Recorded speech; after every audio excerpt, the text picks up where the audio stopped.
As whistleblowers continue to come forward, some say it's strong evidence that there's an anti-Trump bias in the intelligence community. That's the reporting of One America's Jack Posobiec, who sits down with a former CIA officer to learn more.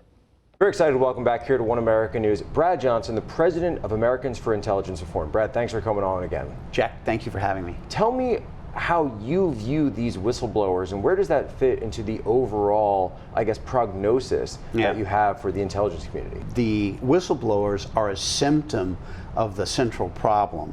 And what we've seen is plans that were laid, appear to have been laid long before Trump actually became president, back when the campaign was still going on, came to pass. And that was the Steele dossier. All of those things were moving before Trump became president. We've seen a great deal of the intelligence community become something it should never become, and that is political, where the leadership appears to have completely gone over to where their personal ideology, their personal political beliefs are more important to them than the national security of the United States of America. Tell me a little bit more about that, because you say their personal ideology, so they're supposed to be nonpartisan institutions.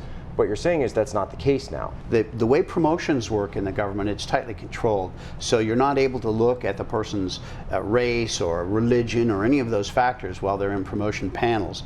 But what is not controlled, and where there are no controls of any kind, are on what person gets what job. So now the leadership, since the Clinton days, was taken over by the left, and anyone ideologically not in agreement will not get into that pipeline, because they'll never be in get those jobs that are required. We even see a greater symptom of that whole problem, and John Brennan has recently come out, and just a former director of the CIA is openly calling for just any and every whistleblower, anyone that thinks they can be a whistleblower, to come forward. What they're trying to do is pile on. Well, why? You have to ask yourself why. It's a very unusual move. Why so public about it? Why so vehement about it?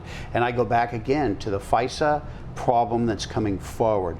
Everybody in Washington, D.C. knows that this is a huge legal problem that's going to come crushing down on the Democratic Party corruption and these people that are loyal to the Democratic Party that are in the IC, the intelligence community, like John Brennan. What could be done to reform the intelligence community? Every 4 years there's an intelligence strategy paper that comes out that is supposed to be the guide for the following 4 years. That came out earlier this year, and in that they were discussing as one of the preeminent threats to U.S. national security global warming.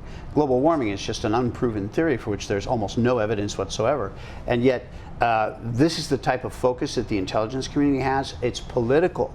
It's not based on facts. It's not based on real problems like terrorism and the expansionist tendencies of China. All of these things that are real, true, honest-to-God problems that need to be faced and dealt with based on fact. They're out dealing in fiction land and worried about theoretical things. We need to get that type of philosophy out of those positions, because that cannot be trusted to run national security and the intelligence program that we need to protect ourselves. Brad, where can people go to find more information about this? Brad Johnson, Americans for Intelligence Reform, and the website is intelreform.org. Brad Johnson, thank you so much for being on with me today. Thank you, Jack. Always a pleasure. Want to see more videos like this? Click on the link below and subscribe to One America News on YouTube, and call your cable provider and kindly demand that One America News is added to your lineup. Call and subscribe today.